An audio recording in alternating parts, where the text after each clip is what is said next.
안녕하세요.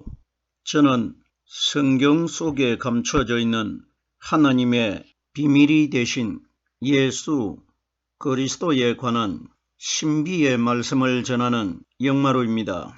오늘은 신약 성경 고린도후서 13장 5절 한 구절 말씀 속에 기록되어 있는 너희가 믿음이 있는가 너희 자신을 시험하고 라는 제목의 말씀을 통하여 성령 하나님께서 우리에게 가르쳐 주시는 말씀의 깨달음의 은혜를 받고자 합니다. 그럼 고린도후서 13장 5절 본문 말씀을 열도록 하겠습니다. 너희가 믿음에 있는가 너희 자신을 시험하고 너희 자신을 확정하라. 예수 그리스도께서 너희 안에 계신 줄을 너희가 스스로 알지 못하느냐? 그렇지 않으면 너희가 버리운 자니라. 본문 고린도후서 13장 5절 한 구절 속에 너희라는 단어가 6번이 기록이 되어 있습니다. 성경의 6 숫자는 율법의 숫자이고 오순절날 성령이 오기 전의 숫자가 6 숫자라는 것입니다. 성경에 기록되어 있는 6 숫자는 하나님께서 천지를 창조하실 때에 6일 동안 창조하셨고 6일날 하나님이 일을 마치시고 7일째 되는 안식일날 하루 종일 쉬셨다고 기록이 되어 있습니다. 성경이 가리키는 6 숫자는 조금 전에 제가 율법의 숫자라고 이미 설명을 드린 바가 있는데 천지를 6일 동안 창조하시고 7일날 하루 종일 안식하셨던 그 하나님이 이 세상에 마리아라는 여자 태속에서 예수라는 이름으로 사람으로 태어나셔가지고 이 세상에 오셔서 33년을 계시다가 대적자들에게 붙잡혀가지고 십자가 위에 못 박히셔가지고 돌아가십니다. 그러면은 하나님이신 예수님이 이 땅에 오셔가지고 돌아가신 그 날짜가 6일날 하나님이 천지를 창조하신 6일날이었습니다. 보세요. 예수님께서 이 땅에 오셨을 때에 금요일날 붙잡혀셔가지고 토요일날 하루 종일 안식일날 무덤 속에 죽어 장사되어 계시다가 8일날 주일날 거듭나셨습니다. 그러면은 6일날 예수님이 일을 다 마치시고 3년 6개월 동안 십자가 위에서 돌아가셨다가 7일날 하루 종일 무덤 안에 장사되어 있다는 것은 구약시대 때 창세기에 하나님께서 6일 동안 천지를 창조하시는 일을 하시고 6일날 일을 마치시고 7일날 하루 종일 쉬신 것은 3년 6개월 동안 일을 마치시고 금요일날 무덤 안에 들어가셔가지고 토요일날 하루 종일 무덤 속에 쉬고 있는 하나님의 사건입니다. 그러면 구약에 기록되어 있는 6일은 하나님이 창세기에 6일 동안 천지를 창조하시고 일을 마치는 날, 그날 금요일날 하나님이신 예수님이 이 땅에서 일을 마치시고 십자가에 못 박혀 돌아가셨다가 그 다음날 7일날 구약성경에 하나님이 안식을 하신 것처럼 하나님이신 예수님이 이 땅에 오셔가지고 무덤 안에 들어가셔가지고 안식일날 하루 종일 쉬신 것을 기록해 두신 것입니다. 이러기 때문에 성경에 기록되어 있는 6 숫자는 율법의 숫자, 오순절날 성령이 이 땅에 오시기 전의 숫자를 율법의 숫자 6 숫자로 비유하신 것입니다. 자, 보십시오. 예수님이 이 땅에 오셨을 때에 무덤 안에 장사도 되지 아니하셨고 부활도 하지 아니하셨을 때는 예수님과의 사건이 다 6숫자와 관련된 사건이 성경에 많이 기록되어 있습니다. 보십시오. 예수님께서 높은 산에 장차 예수님이 예루살렘 산에서 십자가 위에 못 박히셨다가 돌아가셨다가 다시 주일날 살아날 사건을 미리 예수님을 따라다니는 제자 12명 중에 베드로와 야고보와 사도 요한 세 사람의 제자를 따로 데리시고 높은 산에 올라가셨다고 기록이 되어 있는데, 제자 3명과 사람이신 예수님과 예수님이 높은 산에 올라가셨을 때에 구약시대에 등장한 모세와 엘리야가 하늘에서 내려와 가지고 그 산에서 몇 명의 사람이 등장을 했느냐? 6명이 등장을 합니다. 이 사건이 예수님이 무덤 안으로 6일날 들어가셨다가 8일날 성령 세례를 받고 거듭나는 사건을 미리 보여준 예표적인 그림자의 사건이 제자 3명과 함께 올라가셨던 예루살렘 산입니다. 그때 보세요. 땅에서 올라간 사람이 예수님을 포함해서 베드로, 야고보, 요한 3명과 예수님 자신을 포함해서 4명이 높은 산에 올라갔는데, 하늘나라에서 모세와 엘리야가 내려와 가지고 6명이 장차 예수님이 예루살렘 산에서 별세하실 것을 대화를 주고 나눴질 않습니까? 그러면 성경에 기록되어 있는 6 숫자는 마리아의 아들로 태어나신 율법의 예수님이 6일날 금요일날 돌아가셔가지고 무덤 안에 장사되는 숫자가 6 숫자라는 것입니다. 보세요. 예수님께서 회당장 야이로의 딸이 죽었을 때에 그 집으로 갈 때에 예수님을 포함해서 베드로, 야고보, 사도 요한 4명이 야이로의 집으로 갔지 않습니까? 야이로의 집으로 갔을 때에 많은 사람들이 그 초상난 집에 있었는데, 예수님께서 그 집에 도착하셨을 때 성경의 말씀이 어떻게 기록되어 있느냐? 아무도 들어오지 못하게 하고 그 양친 부모 야이로와 야이로의 아내와 베드로와 야고보와 사도 요한과 예수님을 포함해서 6명이 소녀가 죽어있는 방으로 들어갑니다. 이것이 율법의 숫자입니다. 보세요. 예수님이 십자가 위에 달려 있었던 시간이 오전 3시간, 오후 3시간, 6시간을 달려 있었습니다. 이것이 구약의 율법의 6 숫자를 상징한 것입니다. 그러면은 오늘 본문에 고린도후서 13장 5절에 너희가 하는 이 너희라는 단어가 6번이 기록되어 있다는 것은 오순절날 성령이 오기 전에 숫자와 연관되어 있다는 것입니다. 성령은 8일날 오셨지 않습니까? 6일날 무덤 안에 들어가신 예수님이 토요일날 하루 종일 무덤 안에 죽어 계시다가 8일날 주일날 아침 새벽에 거듭나셨지 않습니까? 그러면 성경이 가리키는 6일과 7일은 율법의 숫자이고 8 숫자는 복음의 숫자입니다. 6 숫자와 7 숫자는 똑같이 예수님이 이틀 동안은 생명이 끊어지셔가지고 죽어 계셨지 않습니까? 그러면 성경에 기록되어 있는 6일과 7 숫자는 성령이 오기 전에, 부활하기 전에 율법의 숫자였고 8 숫자는 복음의 숫자라는 것입니다.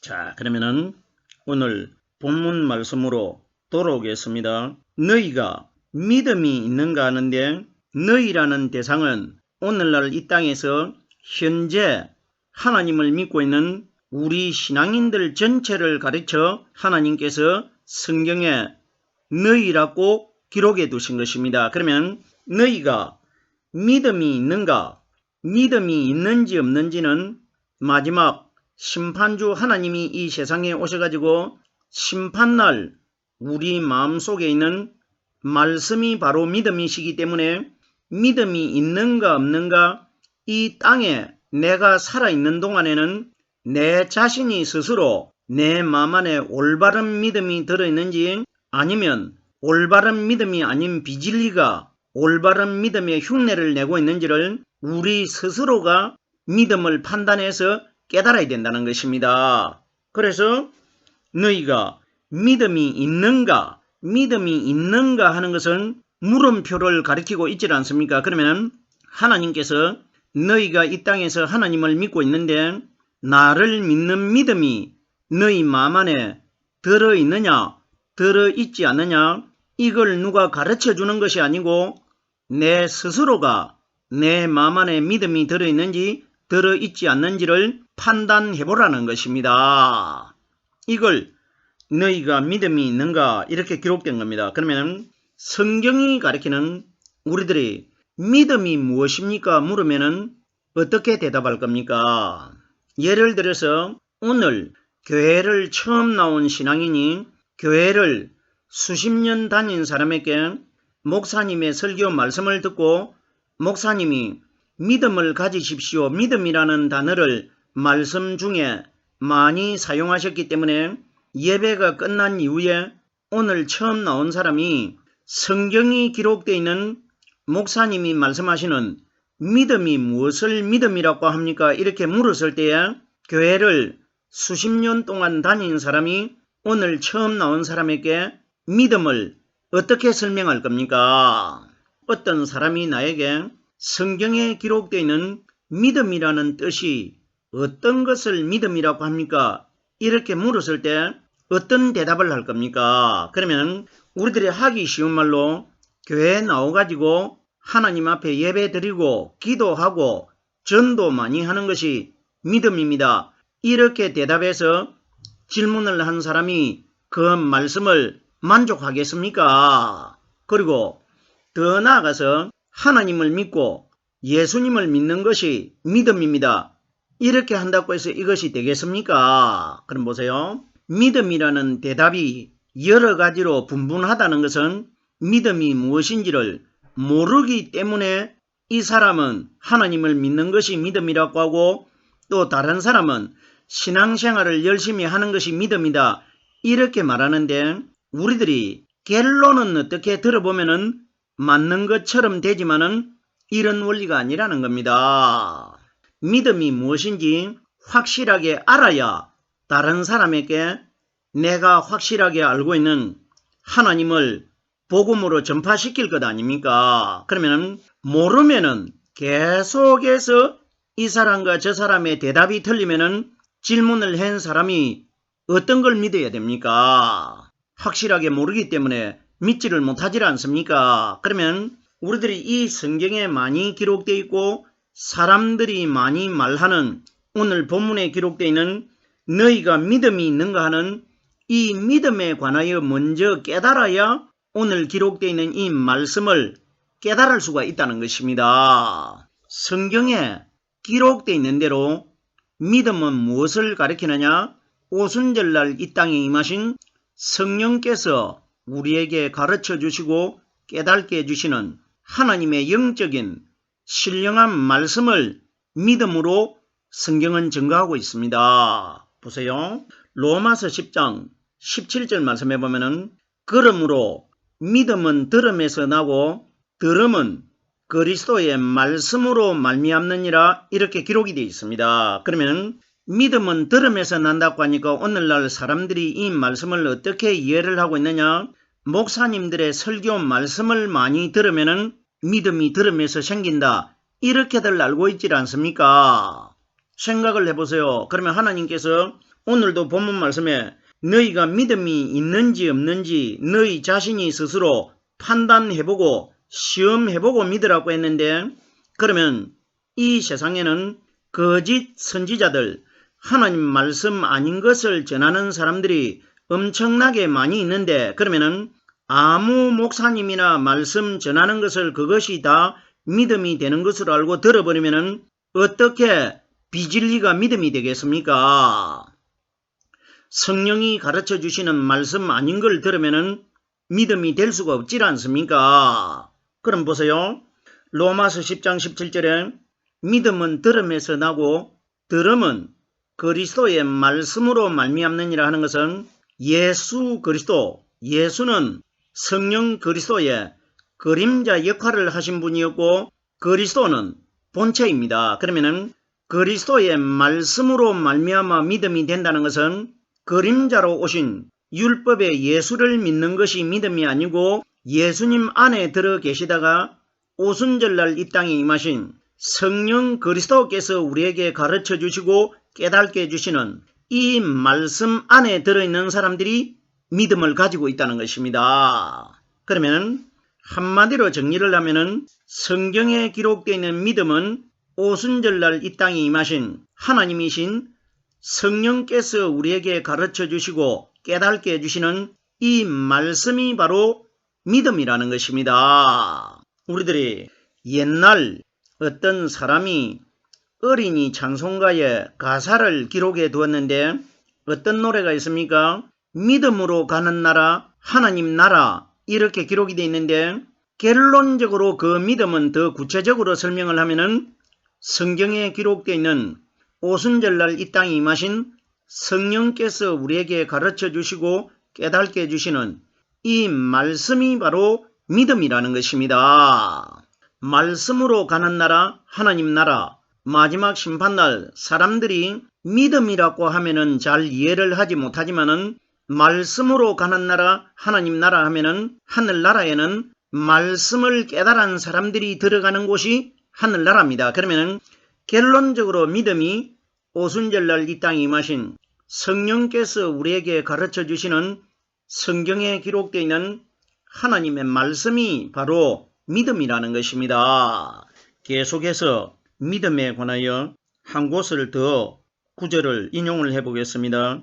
갈라디아서 3장 23절 말씀해 보면은 믿음이 오기 전에 우리가 율법 아래 매인 바 되고 계시될 믿음의 때까지 우리가 갇혔느니라 이렇게 기록되어 있습니다. 그러면 믿음이 오기 전이라는 것은 오순절 성령이 이 땅에 오시기 전을 믿음이 오기 전이라고 기록되어 있습니다. 그러면 오순절날 이 땅에 임하신 성령님은 오직 단 한 가지 이 세상에 오신 목적은 오늘날 이 땅에서 하나님을 믿는 우리 신앙인들에게 성경에 기록되어 있는 하나님의 말씀을 우리들에게 가르쳐 주시기 위하여 오셨기 때문에 그러면은 믿음이 오기 전에 하는 믿음은 오순절날 이 땅에 임하신 말씀이신 성령님을 가리켜 믿음이라고 기록되어 있는 것입니다. 그러면 믿음이 오기 전에 우리가 율법 아래 매인 바 되고 성경에 기록되어 있는 믿음은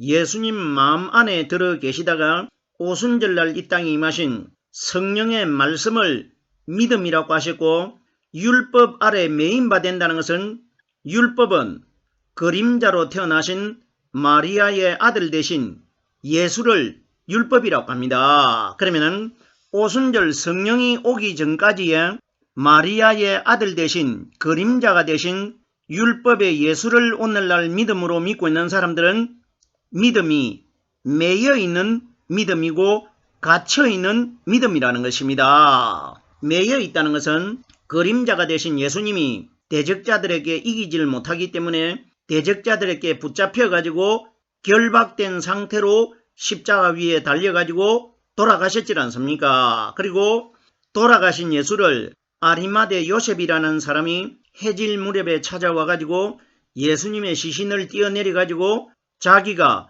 세마포를 준비해 와 가지고 예수님을 세마포로 쌌지 않습니까? 이것이 매여 있는 겁니다. 율법의 예수님이 대적자들에게 붙잡혀 갈 때도 겟세마네 동산에서 결박된 상태로 붙잡혀 가셨고 십자가 위에서도 못 박혀 가지고 결박되어 있었고 무덤 안에서도 세마포에 결박되어 있었지 않습니까? 이것이 믿음이 오기 전에 예수는 매여 있었습니다. 그러면 오늘날 이 땅에 매여 있는 믿음은 무덤 속에 죽어 장사되어 있는 결박된 육신의 예수를 믿고 있는 사람들은 다 매여 있는 믿음입니다. 우리가 율법에 매여 있었고 계시될 믿음의 때까지 갇혀 있느니라. 갇혀 있다는 것은 십자가 위에서 운명하신 예수님이 무덤 안에 무덤 입구가 막혀가지고 그 안에 3일 동안 가두어져 있었지 않습니까? 그러면 믿음은 오순절날 이 땅에 임하신 자유함을 가지고 있는 성령의 말씀이 믿음인 것이고 율법은 무덤 안에 죽어서 장사되어 있는 그림자가 되는 마리아의 아들을 율법이라고 성경은 우리에게 가르치고 있는 것입니다. 계속해서 다음 단어를 보겠습니다. 너희가 믿음이 있는가? 너희 자신을 시험하고, 제가 조금 전에 충분히 설명을 드렸습니다. 내 안에 믿음이 들어있는지 들어있지 않는지는 어떤 사람이 제3자가 나에게 가르쳐 주면은 이 세상에서 구원받지 못할 사람 누가 있겠습니까? 보세요. 중요한 것은 네 자신이 스스로 판단해보라는 것입니다. 너희 자신을 시험하고 네 안에 정말 구원받을 만한 믿음이 들어있는지 들어있지 않는지 네 자신이 네 안에 들어있는 믿음을 스스로 시험해보라는 것입니다. 이러기 때문에 하늘나라 들어가기가 굉장히 어려운 겁니다. 왜? 믿음을 내가 판단을 해야 되기 때문에. 이러기 때문에 내 속에 거짓말하는 사탄이 하나님의 성령에 흉내를 내고 있는지, 아니면은 실제적인 성령 하나님이 내 마음속에 말씀으로 들어 계시는지를, 이것을 어떤 다른 사람이 말해주는 것이 아니라 내 스스로가 깨달아 판단을 해야 되기 때문에, 내가 스스로 깨닫고 판단했던 이 믿음이 마지막 날 나를 천국을 가게 하고 지옥으로 들어가게끔 판결의 기준이 된다는 것입니다. 이와 비슷한 내용의 말씀이 어디에도 기록되어 있느냐? 요한 1서 4장 1절에 보면은 하나님께서 사랑하는 자들아 영을 다 믿지 말고 오직 영들이 하나님께 속하였느냐 시험하라. 많은 거짓 선지자가 세상에 나왔습니다. 보십시오. 오늘 본문에 너희 자신을 시험하라고 기록되어 있는데 요한 1서 4장 1절에도 오직 영들이 하나님께 속하였느냐 시험하라고 기록이 되어 있습니다. 그러면 성경이 가리키는 영이 뭡니까? 요한복음 6장 63절 말씀해 보면은 내가 너희에게 이런 말은 영이라고 말씀하셨습니다. 그러면 눈에 보이는 그림자가 되는 죄 있는 모양으로 태어나신 예수님이 이런 말이 영이 아니고 예수님 마음 안에 들어 계시는 성령 하나님이 바로 요한복음 4장에 하나님은 영이라고 예수님이 소개하셨기 때문에, 그러면은 내가 너희에게 이런 말은 영이라고 하는 것은 우리와 똑같은 마리아의 아들 되신 예수님이 하신 말씀이 영이 아니고, 예수님이 하신 말씀은 예수님 안에 들어 계시는 보이지 않는 성령 하나님이 명령해 주시는 대로 예수님은 성령 하나님의 도구의 역할을 하셨기 때문에 예수님 입에서 나오신 말씀은 다 예수님 안에 들어 계시는 성령이 하신 말씀입니다. 그러면은 내가 너희에게 이런 말은 영이라고 하는 것은 오순절날 이 땅에 임하신 예수님 마음 안에 들어 계셨던 성령이 우리에게 가르쳐 주시고 깨닫게 해주시는 이 말씀이 바로 영이라는 겁니다. 그러면 사랑하는 자들아 영을 다 믿지 말고 하는 것은 사람들이 아무나 전하는 말을 그것이 다 하나님 말씀인 것을 알고 다 믿지 말라는 겁니다. 믿지 말라고 하면서 그 영의 말씀이 정말 저 사람이 전하는 말이 성령님을 통해 가지고 깨달아 전하는 것인지, 아니면은 사탄이 그 속에 들어가지고 성령이 아니면서 성령의 흉내를 내고 있는지를 네 자신이 스스로 판단해서 믿으라는 것입니다. 우리들이 이런 원리를 깨달으면 하늘나라 들어가기가 얼마나 어렵다는 것을 깨달을 수가 있습니다. 사도 바울이 어떤 말을 했습니까? 믿음은 아무에게나 있는 것이 아니라 믿음이 조금 전에 제가 성령이 가르쳐 주시는 말씀이라고 이미 설명을 드렸습니다. 그러면 성령으로 말씀 깨달는 것은 아무나 깨달을 수 없다는 이야기 아닙니까? 그러면 믿음으로 하늘나라 간다는 것은 말씀으로 하늘나라로 들어가기 때문에 하늘나라는 아무나 들어가는 곳이 아니라는 것입니다. 보세요. 우리들이 세상에 좋은 직장이나 좋은 대학을 들어가기 위해서 얼마나 피나는 노력을 하고 몸부림을 쳐야 됩니까? 그러면은 이 세상에 있는 대학과 직장과는 비교가 되지 않는 영원한 하늘나라에 들어가기 위해서는 이 땅에서 엄청난 하나님을 깨달을 수 있는 말씀의 노력을 해야 되는 겁니다. 값없이 우리가 대가를 받지 못하지 않습니까? 이러기 때문에 성경책만 가지고 교회만 나간다고 해서 구원받는다? 어림도 없습니다. 예수님께서 청함을 받은 사람은 많으나 택함을 입은 자들은 적을 것이라. 교회만 나온다고 해서 구원을 받는 것이 아니고 마지막 날 그 마음속에 성령의 말씀이 들어있는 사람만 나에게 선택이 되기 때문에 선택되는 숫자는 아주 적을 것이라 이 원리를 말씀하신 것 아닙니까? 오늘은 제가 고린도후서 13장 5절 한 구절 말씀 중에 너희 자신을 시험하고 하는 이 단어에 관하여 말씀을 깨달는 중에 정해진 시간이 다 됐습니다. 남아있는 구절의 단어의 말씀은 다음 시간에 이어서 말씀을 전하도록 하겠습니다.